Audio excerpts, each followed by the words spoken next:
নমস্কার, আমি অন্বেষা কয়েশপুর নেতাজি বিদ্যা মন্দিরের তরফ থেকে আজকের ভিডিওটা ক্লাস 11-এর জন্য।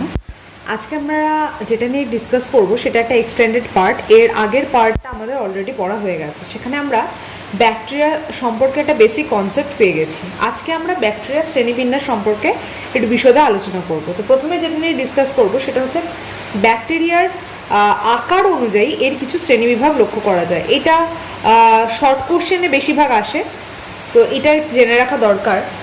ব্যাকটেরিয়ার দেহের গঠনের ভিত্তিতে একে মেনলি 4টে ভাগে ভাগ করা যায়। কি কি ভাগ আমরা দেখে নিই। প্রথমে আমরা দেখব গোলাকার, অর্থাৎ যে সমস্ত ব্যাকটেরিয়া আকার গোল শেপের হয় তাদেরকে বলা হয় গোলাকার ব্যাকটেরিয়া। বেশিরভাগ কক্কাই গ্রুপের ব্যাকটেরিয়া এর আন্ডারে পড়ে, যেমন স্টেপলোকক্কাই, স্ট্যাফাইলোকক্কাই, অর্থাৎ যেখানে কক্কাস থাকবে আমরা ধরে নেব মোটামুটি সেগুলোর আকার গোল। তো এগুলো এমসিকিউতে অনেক সময় দেয়, কোনো একটা ব্যাকটেরিয়ার নাম তুলে দিয়ে বললো এটা কোন ব্যাকটেরিয়ার অন্তর্গত বা এই ধরনের ব্যাকটেরিয়ার আকার কীরকম, তখন আমরা বলবো গোলাকার। দণ্ডাকার হচ্ছে গোলাকার, মানে আমি এটা বলতে চাইলাম এই শেপটা পুরোপুরি গোল হবে, এরকম পুরোপুরি গোল। দণ্ডাকার বলতে কিছু কিছু ব্যাকটেরিয়া আছে যাদের শেপটা এরকম লম্বাটে গোছের হয়ে থাকে, স্পেরিক্যাল ইন স্ট্রাকচার, তো এদেরকে বলা হয় দণ্ডাকার। ব্যাসিলি গ্রুপের সমস্ত ব্যাকটেরিয়া এর আন্ডারে পড়ে, অর্থাৎ ব্যাসিলাস মাইকয়েডিস, ব্যাসিলাস সাবটিলাস, এই ধরনের ব্যাকটেরিয়াগুলো এর আন্ডারে পড়ে। এগুলো হচ্ছে সব দণ্ডাকার ব্যাকটেরিয়া।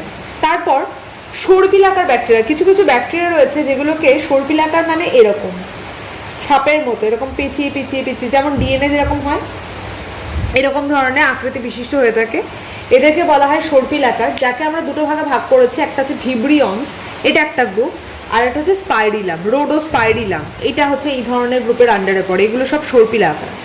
আর অন্যান্য বলতে অন্যান্যগুলোর মধ্যে আমরা বেশ কিছু আকার, স্পেসিফাইড আকার দেখতে পাবো, সে আকার অনুযায়ী এগুলোকে ভাগ করা হয়ে থাকে। যেমন এখানে প্রথমে একটা এক্সাম্পল দিয়েছে, এটা হাইফা। হাইফা সবসময় মনে রাখতে হবে এটা সরু সূত্রাকার, মানে এর শেপটা হয় সরু সুতোর মতো, এবং এর উদাহরণ হচ্ছে স্টেপটোমাইসিস। স্টেপটোমাইসিস এরকম ধরনের দেখতে হয়। প্যালিসেট, প্যালিসেটটা কীরকম ধরনের দেখা যাচ্ছে, এখানে কোষগুলির দৈর্ঘ্য বরাবর পাশাপাশি ঘন সন্নিবিষ্ট থেকে দেশলাই কাঠির মতো আকার গঠন করে। এদের দেখতে অনেকটা এরকম হয়, অর্থাৎ দেশলাইয়ের কাঠি, মানে বডিটা সরু কিন্তু মাথার দিকটা এরকম মোটা থাকে। এটা হচ্ছে প্যালিসেটের গঠন আকৃতি। আর ট্রাইকোম এর এক্সাম্পল হচ্ছে এই প্রকার কোষ একই তালে বিভাজিত হয় এবং কোষের দীর্ঘ শৃঙ্খল গঠন করে। একসঙ্গে অনেকগুলো ব্যাকটেরিয়া একই জায়গায় অবস্থান করে, এই জন্য এদেরকে বলা হয় ট্রাইকোম। যেমন বেগিওটোয়া নামক একটা ব্যাকটেরিয়া রয়েছে যেগুলো এর আন্ডারে পড়ে। এবার যেটা নিয়ে ডিসকাস করব সেটা হচ্ছে পুষ্টি, অর্থাৎ পুষ্টি অনুযায়ী ব্যাকটেরিয়ার কী কী শ্রেণীবিভাগ এখানে দেখা যাচ্ছে, এটা নিয়ে একটু ডিসকাস করি। যেমন পুষ্টি অনুযায়ী ব্যাকটেরিয়াকে দুটো ভাগে ভাগ করা যায়, একটা হচ্ছে অটোট্রপস, একটা হচ্ছে হেটেরোট্রপস। অটো কথার মানে হচ্ছে অর্থাৎ যে সমস্ত ব্যাকটেরিয়া নিজের খাদ্য নিজেরাই বানাতে পারে তাদেরকে বলা হয় অটোট্রপস বা স্বভোজী, অর্থাৎ এই সমস্ত ব্যাকটেরিয়া নিজেদের খাবার নিজেরা তৈরি করতে পারে। এদেরকে দুটো ভাগে ভাগ করা হয়, একটা ফটো অটোট্রপস, একটা কেমো অটোট্রপস। ফটো অটোট্রপস হচ্ছে তারাই সেই সমস্ত ব্যাকটেরিয়া যারা আলোর উপস্থিতিতে নিজের খাবারটা নিজে বানাতে পারে, যেমন ক্লোরোবিয়াম এসপি, এটা এর এক্সাম্পল। আর কেমো অটোট্রপস যারা নিজেদের বডিতে উপস্থিত কেমিক্যালস বা রাসায়নিক পদার্থের সাহায্যে নিজেদের খাদ্য নিজেরা বানায়, যেমন নাইট্রোসোমোনাস, এইটা এর আন্ডারে পড়ে। অর্থাৎ এরা খাবার নিজেরা বানাতে পারে, কেউ আলোর সাহায্যে, কেউ কেমিক্যালের সাহায্যে। আলোর ইংলিশের নাম হচ্ছে ফটো মানে আলো, আর কেমো অটোট্রপস মানে যারা আলোর সাহায্যে নিজেদের খাবার নিজেরা বানায় তারা হচ্ছে কেমো অটোট্রপস, যেমন নাইট্রোসোমোনাস। এবার আমরা হেটেরোট্রপস দেখবো। হেটেরো কথার মানে হচ্ছে পরভোজী, অর্থাৎ যারা নিজেদের খাবার নিজেরা তৈরি করতে পারে না, খাদ্যের ব্যাপারে এরা স্বভোজীর উপর নির্ভরশীল, তাদেরকে বলা হয় হেটেরোট্রপস। হেটেরোট্রপসকে আমরা মেইনলি 3টে ভাগে ভাগ করতে পারি। একটা হচ্ছে প্যারাট্রপস, এর এক্সাম্পল নেইজেরিয়া গনোরি। কি হয়, এরা সাধারণত পুরোপুরিভাবে পরজীবী থাকে বা পরভোজী থাকে, অর্থাৎ নিজেদের খাবার কোনোভাবেই নিজেরা বানাতে পারে না, পুরোপুরি হোস্টের বডিতে, অর্থাৎ যদি আমাকে এই ব্যাকটেরিয়াটা আক্রমণ করে তাহলে আমার বডি থেকে পুষ্টিরও শোষণ করে বেঁচে থাকবে পুরোপুরি। এদেরকে বলা হয় পূর্ণ পরভোজী, এদের ইংলিশে বলা হয় প্যারাট্রপস। মেটাট্রপস কারা? মেটার কথা মানে হচ্ছে যারা মৃত জীবজন্তু থেকে পুষ্টিরস শোষণ করে বেঁচে থাকে তারা হচ্ছে মৃতজীবী, বা এটাকে মেটাট্রপস বলা হয়ে থাকে। যেমন ভিব্রিও কলেরি এর আন্ডারে পড়ে, অর্থাৎ এরা সাধারণত মৃত জীবজন্তু থেকে খাদ্যবস্তু শোষণ করে বেঁচে থাকে। আর একটা হচ্ছে শক্তির ভিত্তিতে আবার হেটেরোট্রপসকে দুটো ভাগে ভাগ করা যায়। আমি একটু দেখাই যে শক্তির ভিত্তিতে এটাকে কিভাবে ভাগ করা যাচ্ছে। দেখানো হচ্ছে শক্তির ভিত্তিতে এটাকে দুটো ভাগে ভাগ করা যায়, একটা হচ্ছে ফোটো আর একটা হচ্ছে কেমো। অর্থাৎ কোনো কোনো ব্যাকটেরিয়া আছে যারা তাদের প্রয়োজনীয় শক্তি যদি আলো থেকে নেয় তাহলে তাদেরকে বলবো ফোটো। আবার কিছু কিছু আছে যারা কি করে তাদের এই জন্য এদেরকে বলা হয় ফোটো হেটেরোট্রপস, অর্থাৎ এরা এদের দেহের প্রয়োজনীয় শক্তি গ্রহণ করে আলো থেকে, তাই এদের বলা হয় ফোটো হেটেরোট্রপস। আর কি করে কিছু কিছু ব্যাকটেরিয়া আছে যারা বিভিন্ন দেহে উপস্থিত কেমিক্যাল তাদের ভিত্তিতে শক্তি উৎপন্ন করে বা শক্তি সংগ্রহ করে, তাদেরকে বলা হয় কেমো হেটেরোট্রপস। এই কেমো হেটেরোট্রপসেরই একটা এক্সাম্পল হচ্ছে ই কোলি, আর ফোটো হেটেরোট্রপস এর এক্সাম্পল হচ্ছে ক্লস্ট্রিডিয়াম হবে না, এটা হবে রোডোস্পাইরিলাম এর আন্ডারে পড়বে। Thank you. নেক্সট আমরা যেটা নিয়ে ডিসকাস করবো সেটা হচ্ছে ব্যাকটেরিয়ার শ্রেণীবিন্যাস রঞ্জকের ভিত্তিতে। তো আমরা যদি ব্যাকটেরিয়া তো জানি আণুবীক্ষণিক, এদের খালি চোখে দেখতে পাওয়া যায় না, তো মাইক্রোস্কোপের তলায় রেখে এদের দেখতে হবে।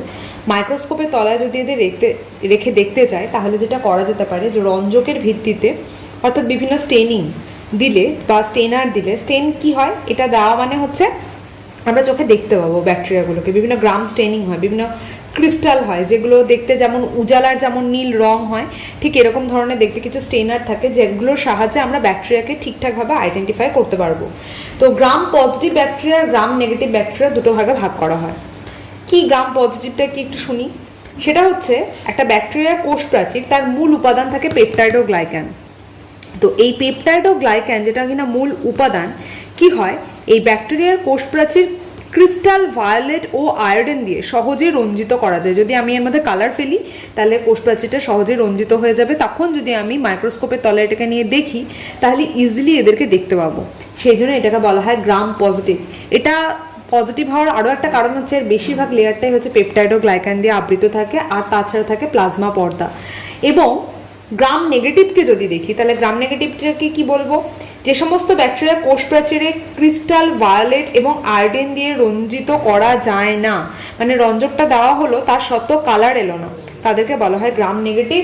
কেননা এখানে দেখো পেপটাইড ও গ্লাইক্যানের লেয়ারটা বড্ড কম। প্রথমে যেটা থাকে সেটা হচ্ছে বহিঃপর্দা, তারপরে একটা পেরিপ্লাজমিয়া গহ্বর থাকে, তারপরে পেপটাইড ও গ্লাইক্যান থাকে, তারপর প্লাজমা থাকে। এখানে পেপটাইড ও গ্লাইক্যান এইটুকুনি, আর এখানে পেপটাইড ও গ্লাইক্যানটা অনেক বড়, তার জন্য এটা সহজে অ্যাবজর্ব করে নেয়, যে স্টেইনটাকে দেওয়া হয় সেটাকে সহজে এটা শোষণ করে নেয়। কিন্তু যদি আমরা এখানে দেখতে পাই গ্রাম নেগেটিভ ব্যাকটেরিয়ার ক্ষেত্রে সহজে এটাকে শোষণ করতে পারে না, অর্থাৎ আমরা এখানে বলতে পারি এটার কোনো কালার রঞ্জক দিলে সহজে এটা কালার নিতে পারে না। এছাড়াও গ্রাম পজিটিভ আর গ্রাম নেগেটিভের মধ্যে বেশ কিছু পার্থক্য লক্ষ্য করা যায়। 2 মার্কসের জন্য এটা ভীষণ ইম্পর্টেন্ট, অনেকবারই এটা দিয়েছে।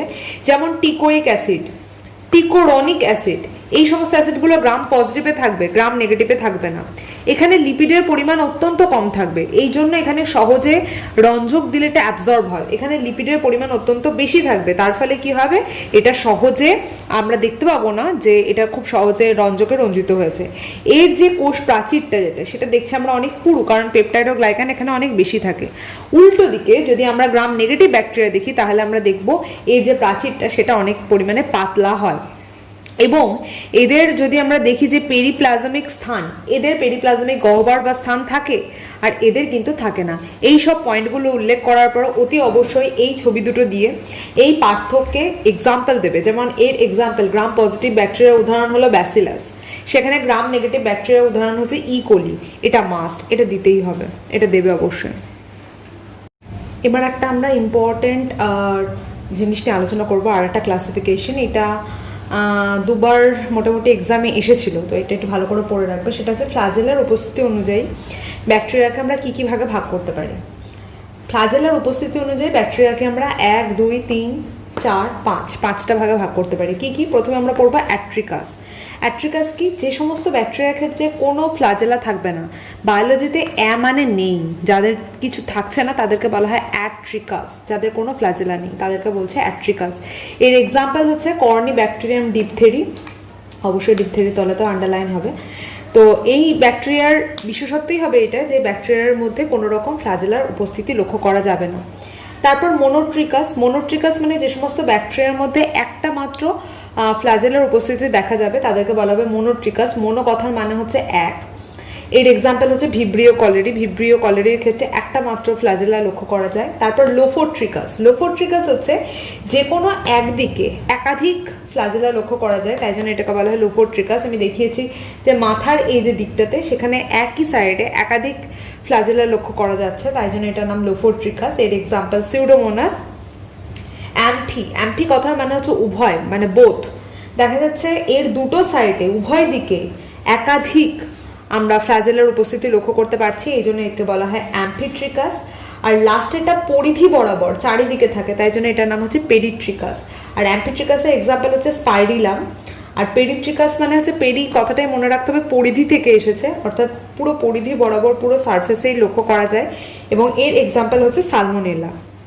এই 5টা ধরনের টাইপস আমরা এখানে পড়বো এবং প্রত্যেকটা ভীষণ ইম্পর্টেন্ট। দেওয়ার পর একটা করে ছবি দেব পাশে এবং তার সাথে এক্সাম্পল, এটা দেওয়া মাস্ট, এটা ইম্পর্টেন্ট, এটা 2 মার্কসের মতো আসবে।